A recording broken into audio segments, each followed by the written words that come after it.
Hello guys, and welcome back to the reaction zone. In today's lesson, we're going to look at D block elements.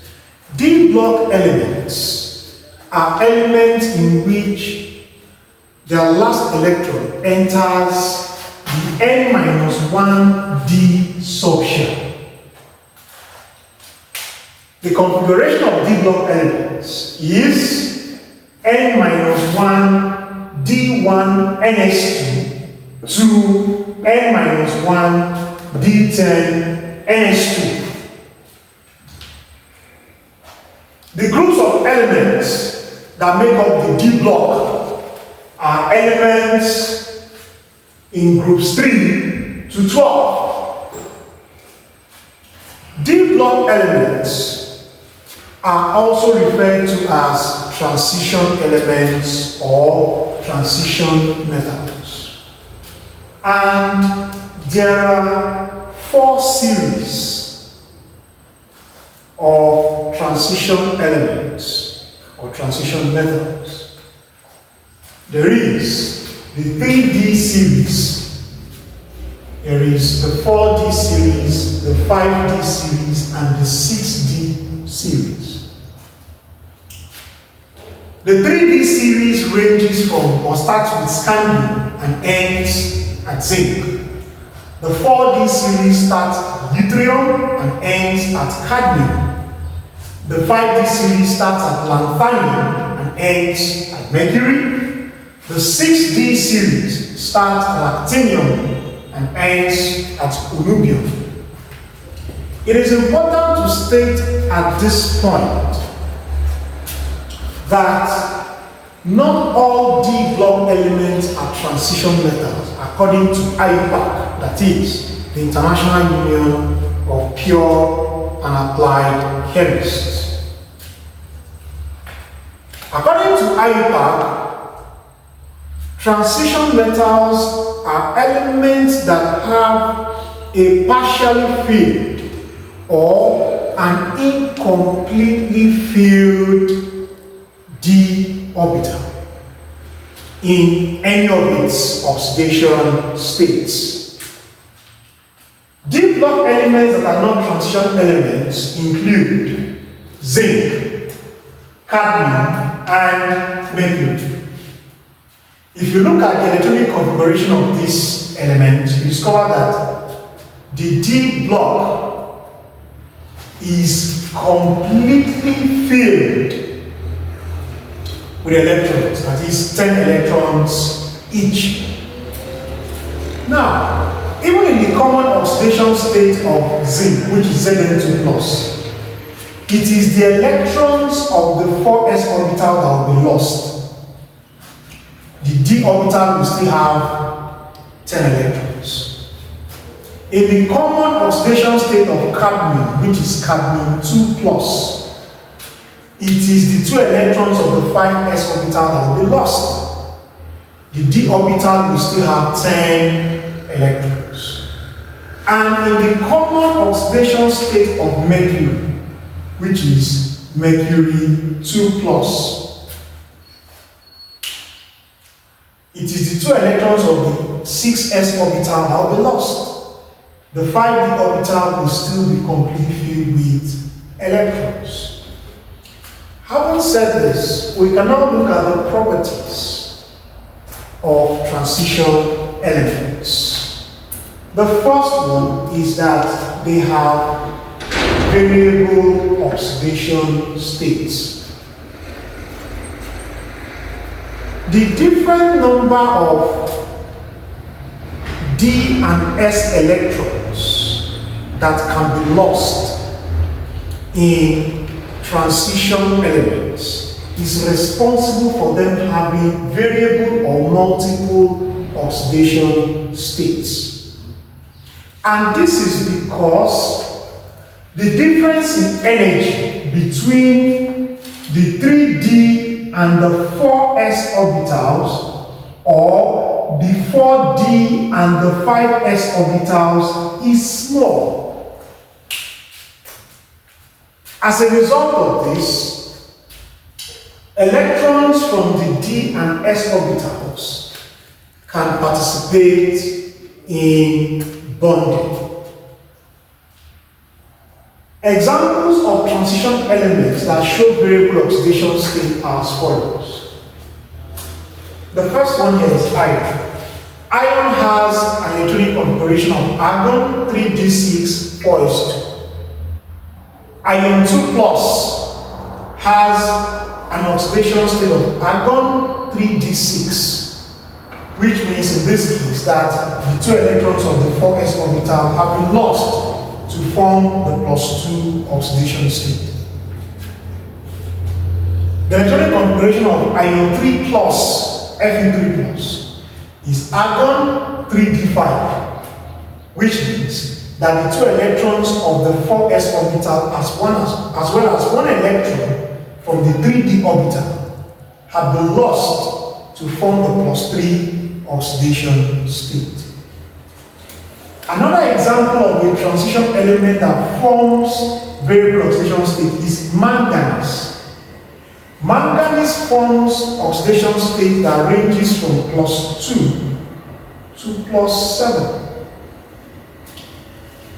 The second property that we're going to look at is the formation of colored ions. Transition metal ions that have incompletely filled d orbitals absorb a specific wavelength of visible light. This results in electrons moving from d orbitals of lower energy to d orbitals of higher energy. This movement is called d-d transitions. And this results in the transition metal ion reflecting the corresponding color of light, which is what makes them to form colored ions. Examples of some color of ions that are formed by transition metal ions are light green. Light green is formed by iron 2 plus. Blue is formed by copper 2 plus, that is copper in +2 oxidation state. Green or violet is formed by chromium 3 plus. Purple is formed by titanium 3 plus. Transition metal ions that have a d orbital that is completely filled with electrons, or a d orbital that does not have any electron, do not form colored ions. Examples is scandium 3 plus. In scandium 3 plus, the d orbital does not have any electron, so it doesn't form colored ions. Another example is zinc 2 plus. Zinc 2 plus has a d orbital that is completely filled with electrons, and as a result, it does not form colored ions. The third one is catalytic properties. Transition methods, as well as some of their compounds, function as good catalysts. Reasons are because, one, they provide a surface for reactions. Two, they facilitate electron transfer. Three, they have variable oxidation states. Iron is a transition metal that functions as a catalyst in the Haber process. In the Haber process, nitrogen combines with hydrogen to form ammonia. A transition metal compound, or a compound of a transition metal that also functions as a catalyst, is vanadium pentoxide, V2O5.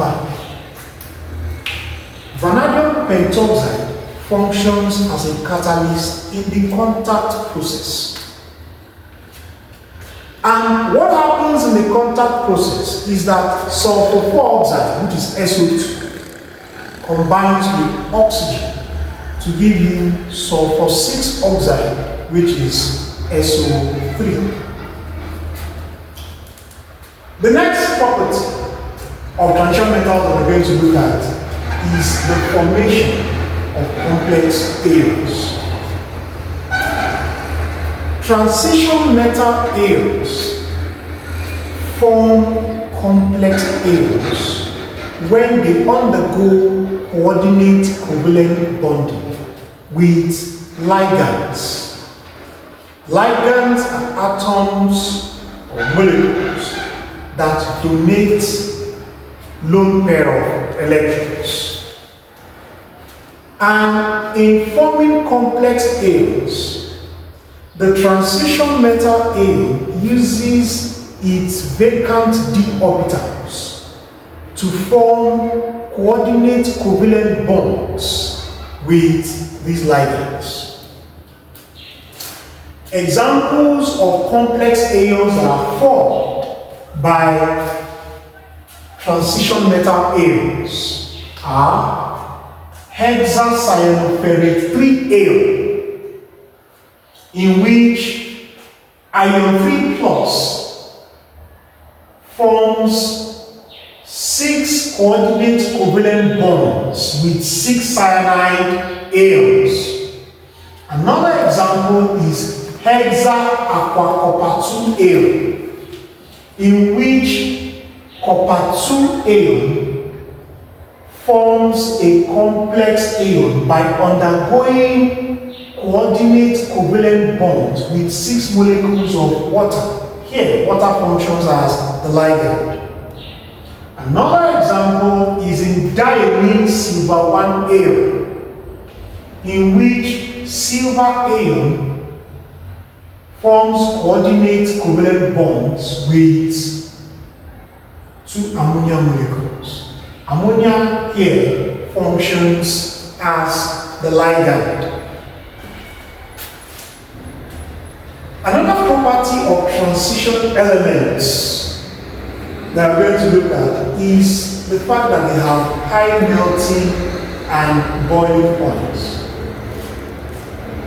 The reason why transition metals have high melting and boiling points is because they are able to form strong metallic bonds. And this is possible because of the fact that they have a lot of delocalized electrons.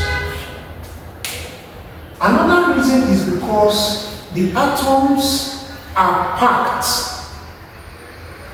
in a lattice. And in this lattice structure, the electrons of the d orbitals play a role. The next property we're going to look at is hardness and density. Transition metals are hard and very dense. This is as a result of the strong metallic bonds, or the strong metallic bonding that is formed between the atoms of transition metals. Iron, for instance, is very hard and is used in construction.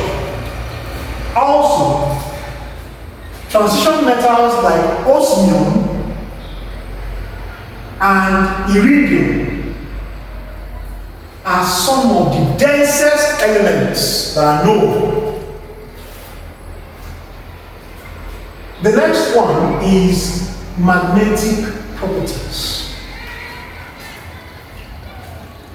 Transition metals with incompletely filled d orbitals, especially the ones that have unpaired electrons in their d orbitals, show magnetic properties. Iron, cobalt, and nickel, for instance, are strongly attracted by a magnet. As a result of that, they are said to be ferromagnetic.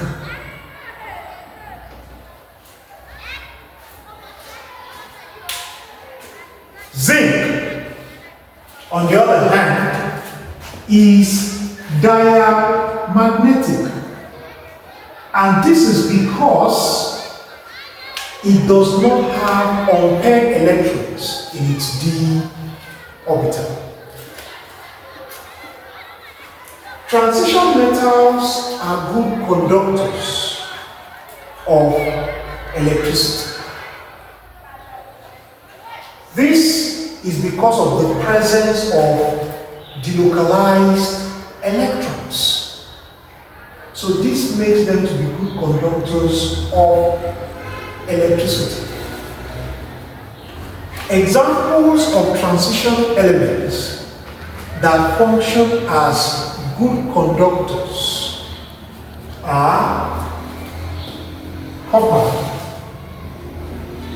and silver.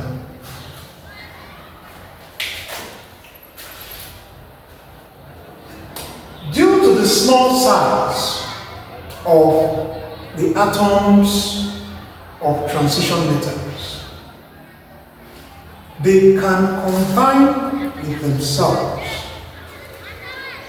and form what is called alloys. Steel, for instance, is an alloy of iron and carbon, and sometimes it can be mixed with nickel or chromium.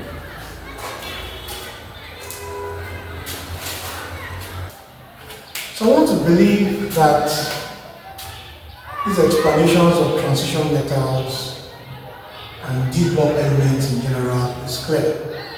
Thank you very much for viewing, and see you in the next lesson.